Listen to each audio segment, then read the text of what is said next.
Sean todos muy bienvenidos al Rincón de la Metacognición, el podcast donde hablamos sobre el quehacer docente, la práctica de la docencia y todo lo que involucra a la escuela y el ámbito educativo.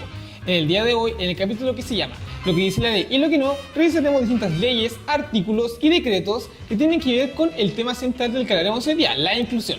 Y como es un tema de educación, el invitado del día de hoy, o los invitados del día de hoy, mejor dicho, son dos cracks en la materia, que nos estarán ayudando a desglosar las leyes, a hablar sobre sus vivencias dentro del sistema, cómo las leyes se ven reflejadas en la realidad y lo que dice cada una. Mi nombre es Nicolás Galleguillos y con la ayuda de los docentes aquí, docentes Michael Trigo y Diego Campuzano, estaremos hablando sobre el tema que nos compete el día de hoy, que es la inclusión dentro de las aulas. ¿Cómo están? Un gustazo. ¿Cómo están? Un gusto. Mucho gusto. Bueno, claro, como dijo Nicolás, mi nombre es Michael Trigo, soy docente, llevo 20 años en lo que es en el sistema educativo, soy profesor de lenguaje y comunicación y soy también partícipe de la Universidad de Antofagasta como docente en práctica. Bueno, mi nombre es Diego Campuzano y también fui docente en práctica, ahora soy docente en aula en diferentes establecimientos regulares de la ciudad de Antofagasta. No llevo tanta experiencia como mi compañero, pero también he vivido y he necesitado del diálogo sobre la inclusión en el aula, o de lo cual hablaremos en este capítulo. bueno, hablando del capítulo del día de hoy, traje algunas leyes aquí para que comentemos sobre ellas, para que veamos lo que dice cada una, para que también hagamos la bajada para el público, que no está solamente conformado por docentes o gente que sabe del tema, sino familias, a lo mejor un apoderado que quiere a lo mejor conocer más sobre el entorno que nutre al sistema educativo. Y la primera, que yo creo que es con la que inicia toda la bajada, es el Decreto Supremo número 201. ¿Qué me pueden decir ustedes acerca de este decreto? Bien, tú mismo dijiste, es el que inicia la bajada, es la base de lo que conforma la educación en Chile. Claro, el Decreto Supremo 201 es un punto clave en lo que es en el sistema educativo chileno, ya que entrega orientaciones, entrega criterios que adecúan al currículum vigente para los estudiantes con necesidades especiales. Ahora, si nos vamos a cómo surgió este Decreto Supremo, tenemos que remontarnos a un Chile del año del 2000, 2008, cuando empezó a asumir cambios de paradigma dentro de la educación, específicamente cuando empezó a rectificar convenciones internacionales, como lo fue la Convención Internacional de los Derechos de las Personas con Discapacidad con la ONU. Este decreto ya deja absolutamente la mirada exclusivamente lógica, médica, deficitaria, capacitista sobre los estudiantes con necesidades especiales. Ya no se quiere, ya no nos sirve identificar solamente qué estudiantes requieren ayudas específicas y cuáles estudiantes no requieren estas ayudas. Ahora el enfoque está en cuáles son las barreras de aprendizaje, de participación que intervienen en el aula, en los estudiantes, y cuáles son las formas en las cuales podemos disminuir estas barreras o, en lo ideal, eliminarlas por completo. Un término muy interesante, barreras. Que, entendiendo también que no todo nuestro público es docente o está instruido dentro de lo que es la docencia o los conceptos que la conllevan, me gustaría que explicaras qué es una barrera. Bueno, una barrera no está muy alejada de lo que cualquier otra persona puede conocer. Una barrera es algo que te impide a hacer algo o ser parte de algo. Un ejemplo cotidiano de la barrera, una barrera en la cual, supongamos, un cono te impide a estacionarse. Un ejemplo cotidiano. O otro ejemplo cotidiano sería una barrera en la cual uno quiere ir a pasar a la vía del tren y una barrera te dice no puedes pasar porque viene pasando justo el tren. ¿Ya? Algo muy parecido ocurre en el sistema educativo, pero no de manera positiva. Ocurre de manera negativa. ¿Por qué? Porque estas barreras son del entorno. Aquí dejamos de lado esta mirada que el estudiante es el problema, es la dificultad que obliga a los docentes a adecuarse, sino que es el entorno el que niega un aprendizaje significativo, es el que niega o deshabilita al estudiante con respecto a sus características individuales. Un ejemplo en aula sería que un estudiante con hipocausia no pueda comunicarse, no pueda estudiar, no pueda responder, participar, no pueda estudiar a causa de la falta de adecuaciones, formación, a falta de herramientas TIC, que ahora dentro de lo que es la época actual es normalizado el tema de la tecnología. Indispensable para la educación en realidad. Esas son las barreras. Que el entorno no tenga las herramientas adecuadas para que el estudiante pueda adherirse, pueda comunicarse, pueda participar, ser parte del curso, pueda tener una formación integral también. Entonces, eso es una barrera dentro de lo que es el ámbito de la educación.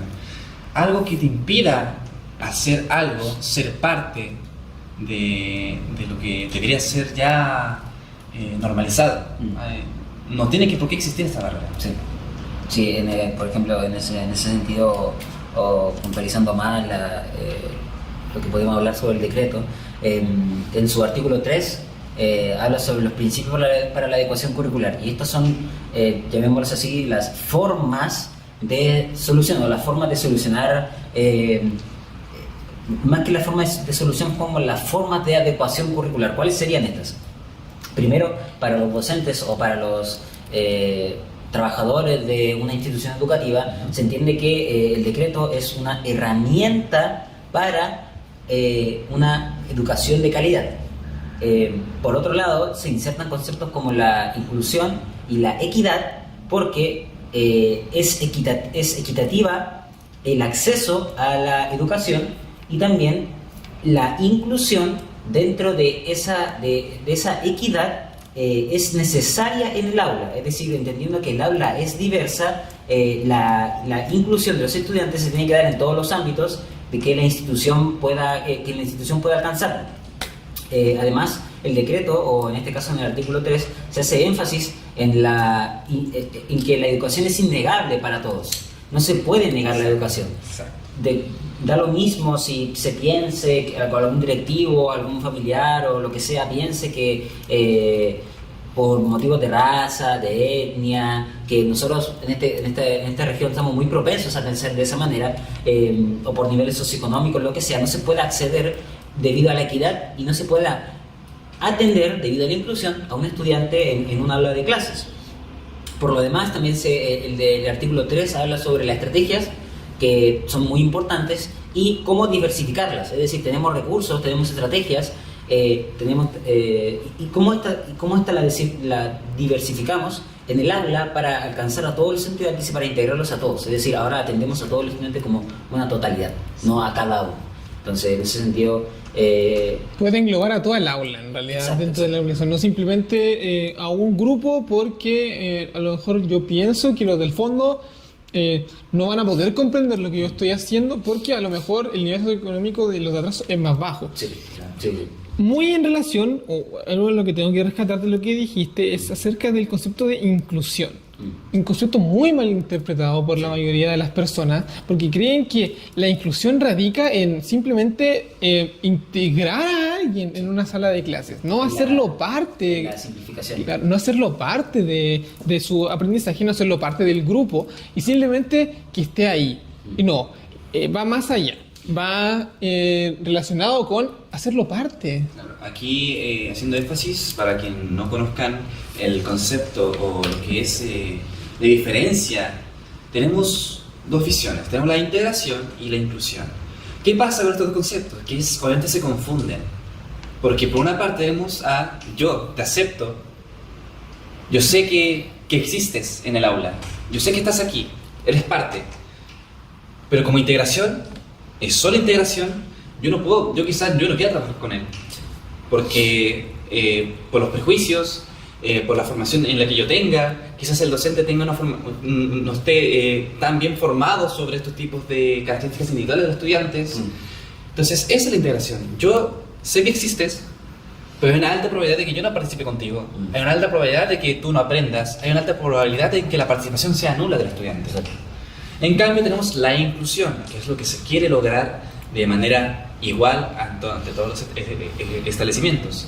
La inclusión nos dice, yo te acepto, yo sé que existes, pero trabaja conmigo, ven conmigo, participemos, hablemos, juguemos incluso. Existe el diálogo entre... Existe, va más allá de aceptar que, ok, ya.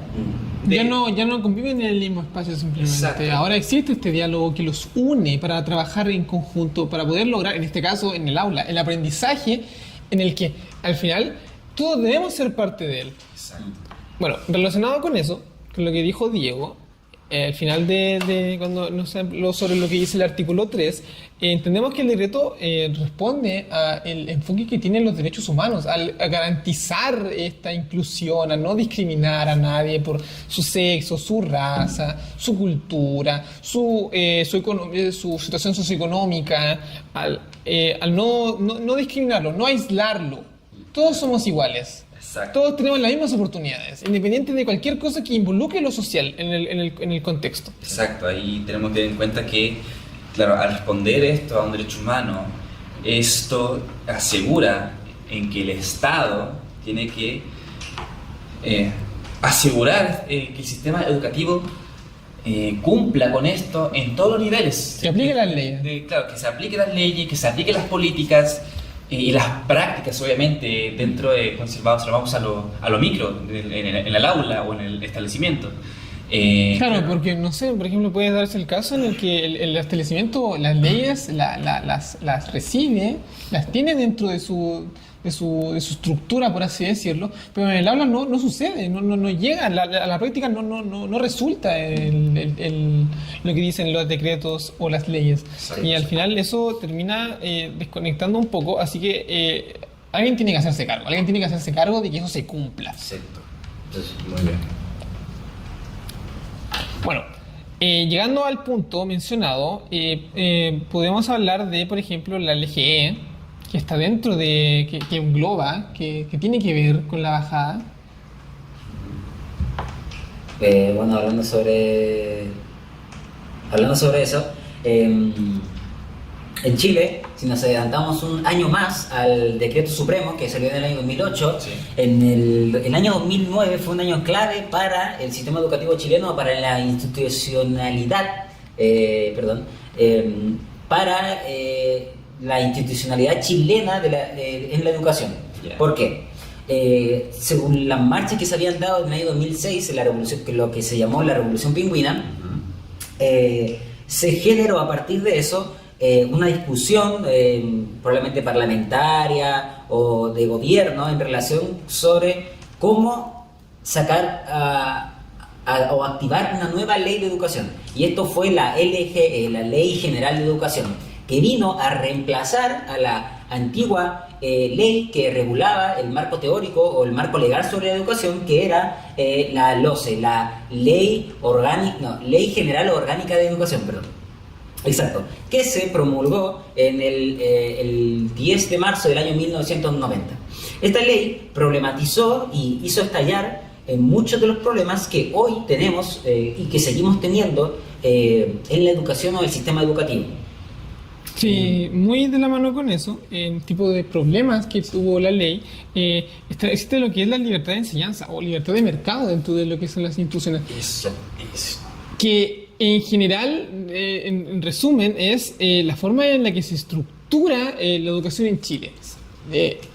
Todos lo sabemos, la escuela pública, el liceo público, la escuela que es subvencionada y la que es privada, y la brecha increíble que hay entre las tres, pero más sobre todo la que tiene que ver con el establecimiento público y el privado, y no solamente desde un tema en el que es la infraestructura, sino también en la formación de los docentes mediante talleres. Y eso igual se ve, bueno, no es tan explícito, pero también en el enfoque del liceo o el colegio, lo que es humanista, científico, colegio artístico, colegio técnico profesional, también se ve este cambio de calidad que existe entre esos tres enfoques.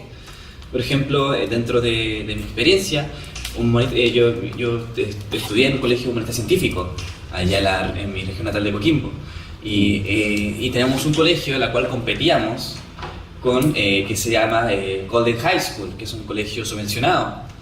Entonces, el nivel de calidad, el nivel de formación docente, el enfoque de cada establecimiento notaba una desigualdad, una brecha importantísima. ¿Por qué a estos estudiantes le enseñan tales cosas y a nosotros no? Sí. Claro, no sé si... No, claro, al final, hasta cierto punto tiene mucho que ver con la realidad de cada institución. Innegablemente, y aunque sea muy triste admitirlo, el dinero pesa. Y pesa demasiado. Sí. En un aspecto como la educación, pesa mucho y se ve reflejado no solamente, como decía anteriormente, en la infraestructura del colegio o en las herramientas que dispone el establecimiento, sino también en la formación de los docentes y el alcance que tiene el colegio para poder llegar a los aprendizajes. Uno entiende que, claro, al ser un colegio que es privado, en el que recibe dinero directamente del bolsillo de los apoderados, el apoderado también exige más, por así decirlo, al colegio que uno que a lo mejor es público. Y es esta brecha que deja la LOCE al momento de como separar cada uno de los niveles, la que asume una problemática que nosotros seguimos manteniendo hasta el día de hoy. Yo les invito en sus casas, cuando tengan tiempo, a ver los resultados CIMSE y compararlo de una escuela que no recibe dinero, que es pública, con una que es subvencionada y con una que es privada. En el 90% de los casos, la diferencia es grande y se ve. Se ve. Es notable. Se ve. Son datos.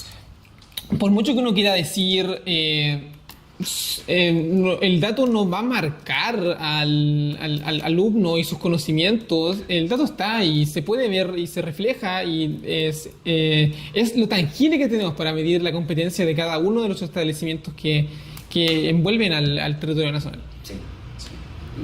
Es difícil ver la realidad triste que aún sigue permanente y eso que han pasado años. La brecha.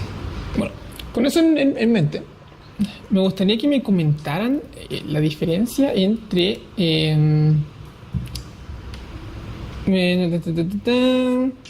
bueno, como en grandes rasgos, cómo esto se puede vincular con la ley 20.422. Que ustedes saben de qué trata la ley 20.422, ¿no? Sí. Bueno, tomando primero la palabra, primero explicar algo que había para que quede claro. La LOCE, si uno la estudia no tan pormenorizadamente, sino a grandes rasgos, se va a dar cuenta de que no hay o no se detalla la idea de la inclusión. Claro. ¿Se entiende? Claro. La LGE, del año 2009, pone énfasis en una educación del siglo XXI, que sea parte del siglo XXI y que aborde los problemas y los desafíos para el siglo XXI, también como sus soluciones. Pero ¿qué tiene que ver con la ley 20.422? Es que a raíz de la LGE, empiezan a aparecer leyes para normar la forma de igualdad que van a tener las personas con discapacidad. Entonces, siguiendo directamente a la ley. Primero que todo, esta ley tiene muchos títulos y también tiene muchas descripciones. La primera, o quizás la más importante, habla sobre una definición sobre las personas con discapacidad. Es decir, ¿qué se entiende que es una persona con discapacidad?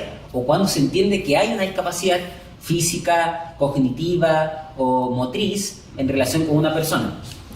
Lo otro es que establece cuáles son los tipos de discapacidades: las visuales, las cognitivas, las sensoriales, y la establece con descripciones muy detalladas para que no quepa una mala interpretación sobre qué es o qué debería ser una discapacidad. Claro. También ajusta lo que sería que cuando hay una violación sobre la ley, es decir, cuando hay una discriminación arbitraria o positiva, en el sentido de que uno obtiene una información real, la persona que realiza la discriminación al decir, no, esta persona por tal motivo no puede acceder a actual beneficio, a caminar a hacer lado, estar en el aula. Y realmente pasa. Hay muchas situaciones en las que, bueno, más allá de la visibilidad que tiene cada discapacidad, porque muchas veces a uno le menciona a alguien discapacidad y ¿qué asume?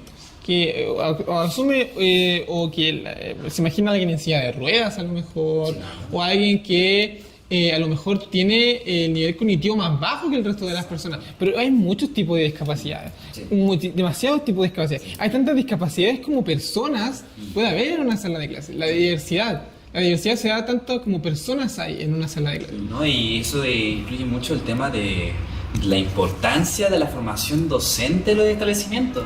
El establecimiento tiene que tener también el acto valórico de decir, esta es la realidad que vivimos ahora. ¿Sí? Vamos a formar a nuestros docentes, vamos a desconstruirlos para volver a construirlos. Esta necesidad de poder ahora, no de categorizar, no de etiquetar a los estudiantes, eliminar por completo, en base a este acto valórico del establecimiento, la discriminación, los prejuicios de los docentes a los estudiantes, sí. Y entregarles estos valores de los docentes, esta formación hacia los estudiantes, para que no tengamos estos mismos problemas después en el aula, sí. Problemas que después difícilmente se puedan apaciguar, porque si no se actúa desde antes, no actuamos desde la raíz. Efectivamente, claro. Esto puede incluso empeorar lo que es sobre todo cuando con la LGE se dio un énfasis en el que el Estado era quien tenía que aportar generalmente para la formación de los docentes. Claro. Ya no... Sí. También hay un artículo, que no recuerdo cuál artículo es en este momento, que habla sobre cómo es el Estado el que regula que se aplique la ley. Claro.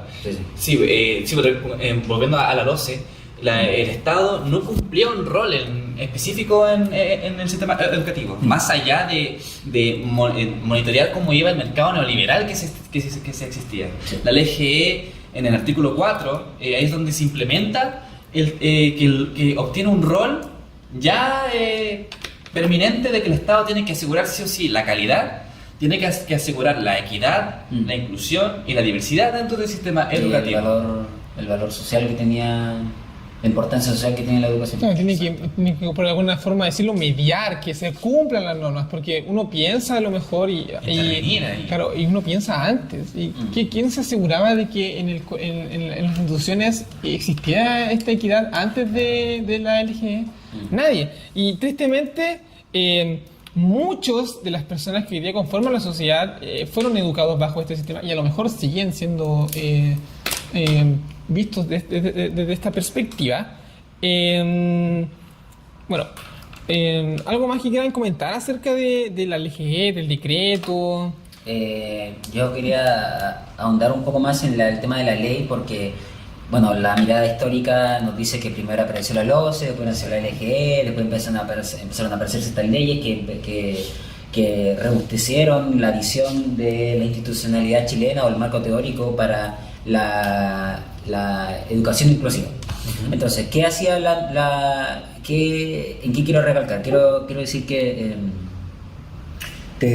la ley 20.422 también tiene un enfoque sobre las barreras, es decir, que hay que traspasarlas, hay que derribar estas barreras actitudinales, cognitivas, estructurales o convivenciales que puedan obstaculizar la educación para ciertos estudiantes o para todos los estudiantes en definitiva.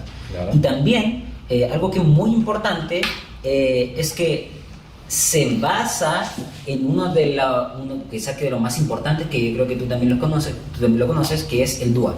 Se basa en el DUA para las adecuaciones curriculares. Exacto.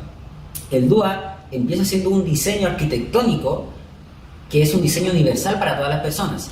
en ese sentido, que tú utilices una rampa siendo una persona que no tiene discapacidad motriz o de movilidad, no quiere decir que esa rampa vaya contra ti, o que tú vayas contra esa rampa, o vayas contra las personas con discapacidad. No, para nada. es universal.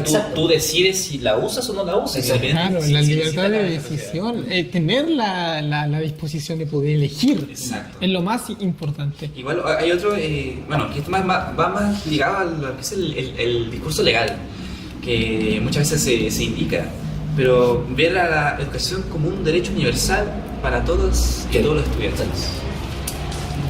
Bueno, llegando ya al final, ya viendo desglosado las leyes, lo que dice cada una, el contexto en el que están insertas, cómo se ven en la realidad, me gustaría que nos habláramos, que nos centramos ahora en la práctica. Okay. ¿Cómo han vivido ustedes situaciones en las que a lo mejor tuvieron que trabajar estos términos? A lo mejor tuvieron que avalarse dentro de la ley o vieron, evidenciaron esta diversidad dentro del aula, trabajaron con el DUA a lo mejor, aunque bueno, siempre hay que tenerlo en cuenta al momento de planificar, porque uno planifica para la diversidad. Claro. Pero coméntenme, háblenme.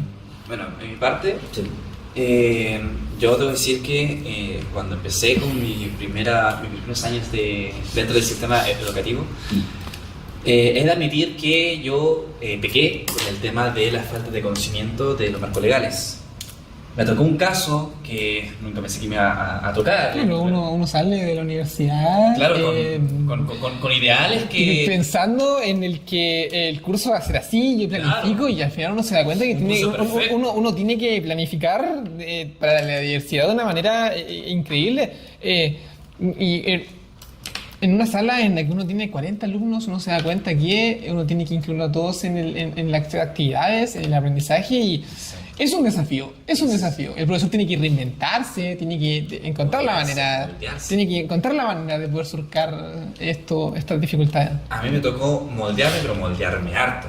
¿Por qué? Porque me tocó un estudiante con hipoacusia severa. Sí. Hipoacusia, para los que están en sus casas, es Problemas auditivos. Problemas auditivos. Ya como rozando a lo que es a la sordera. La pérdida total de la audición. Como equipo docente y como experiencia única, se nos hizo muy, muy, muy difícil, ya que el establecimiento... para los que no saben, lo que es el PIE es el colegio, es la institución quien elige tener o no tener integrado ese sistema. No es obligación del colegio tener el PIE. En ese momento nosotros no lo teníamos. No teníamos especialistas profesionales con respecto a estudiantes con necesidades especiales. Y nuestra formación docente y la formación del establecimiento era vaga, era nula. ¿Qué pasaba? Claro, al tener la falta de ayuda profesional externa, la falta de formación docente, nos hizo quedar en un aprieto profundo con el estudiante, ya que no teníamos planificaciones ni estrategias, no sabíamos cómo integrar al estudiante en las pruebas, en la comunicación con sus compañeros, cómo le podemos darle clases a ese estudiante. Y ahí es cuando, con el conjunto directivo, hablamos con todos aquellos que conformaban en la estructura del colegio. Que siempre es una batalla casi de proporciones épicas. No, es muy, muy complejo en llegar igual a los acuerdos para poder adecuar aún más el aula. Poder integrar el PIE, tener esta ayuda externa que más que nos facilite, nos da un apoyo, un apoyo pedagógico muy importante. Y claramente revisamos de nuevo las orientaciones curriculares, los decretos, las leyes, y ahí empezamos como equipo a interactuar con el PIE, a interactuar con nuevas ideas, a desconstruirnos para volver a construirnos. Sí. Ahora después de que fue un periodo bastante extenso, pudimos implementar planificaciones con pictogramas, usar herramientas TIC adecuados al estudiante, ya sea con herramientas o plataformas de lectura, también profesionales a quien nos pudieran formar en lo que es el lenguaje de señas, adecuarnos a nosotros, a los docentes y a los estudiantes, para que también los estudiantes pudieran comunicarse con su compañera. Bien importante, porque al final uno pensaría bien, inocentemente, muchas veces, que el colegio estaría preparado para ese tipo de situaciones. Y en realidad, en la mayoría de las ocasiones, el colegio no toma cartas en el asunto hasta que el problema es real, está ocurriendo. Y es todo un proceso en el que hay que ver, investigar, solucionar, cuando se solucionaría de manera mucho más grata y no se perdería tanto tiempo valioso si es que el colegio estuviera preparado para esas cosas. Exacto.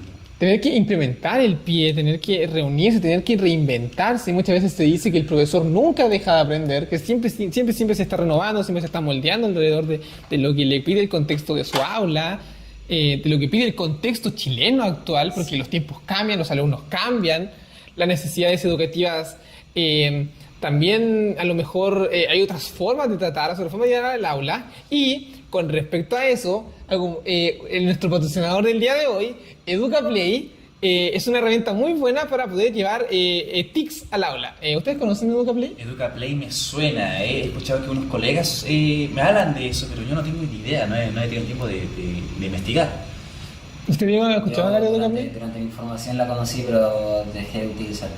EducaPlay es una herramienta muy buena donde se pueden diseñar distintos tipos de juegos para poder llevarlos al aula. Tiene crucigramas, sopa de letras, pasapalabras, tiene columnas pareadas, unir distintas columnas con una con la otra. Tiene un montón de herramientas para poder... ¿Y estos materiales solamente son digitales? No, se pueden... La plataforma tiene muchas opciones. Uno puede utilizar, claro, el celular, la tablet del computador que le ofrece la institución.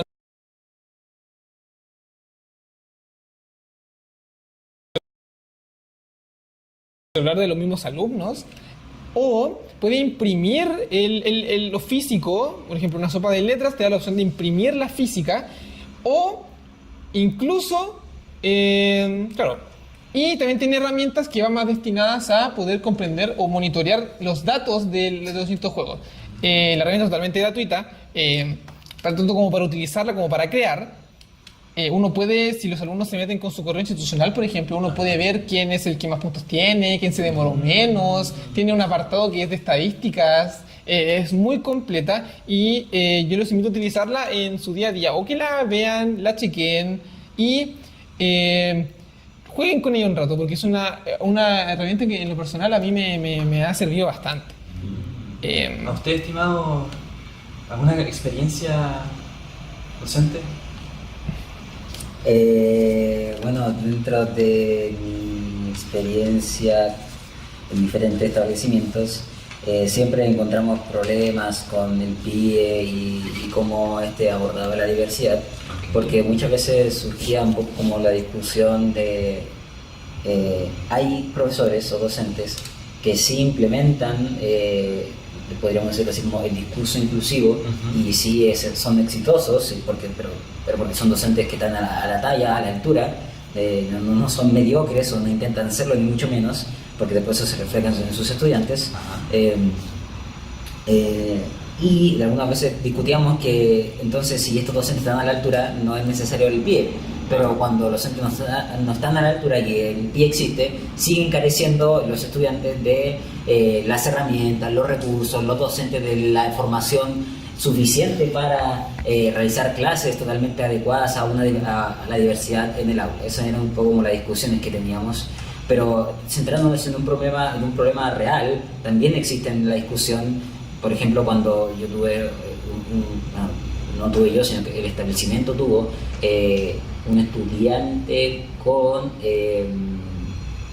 movilidad reducida. Estaba en una silla de ruedas y el establecimiento no tenía rampas, que es un diseño universal, pero no tiene nada que ver aún con el aprendizaje, pero es un diseño universal.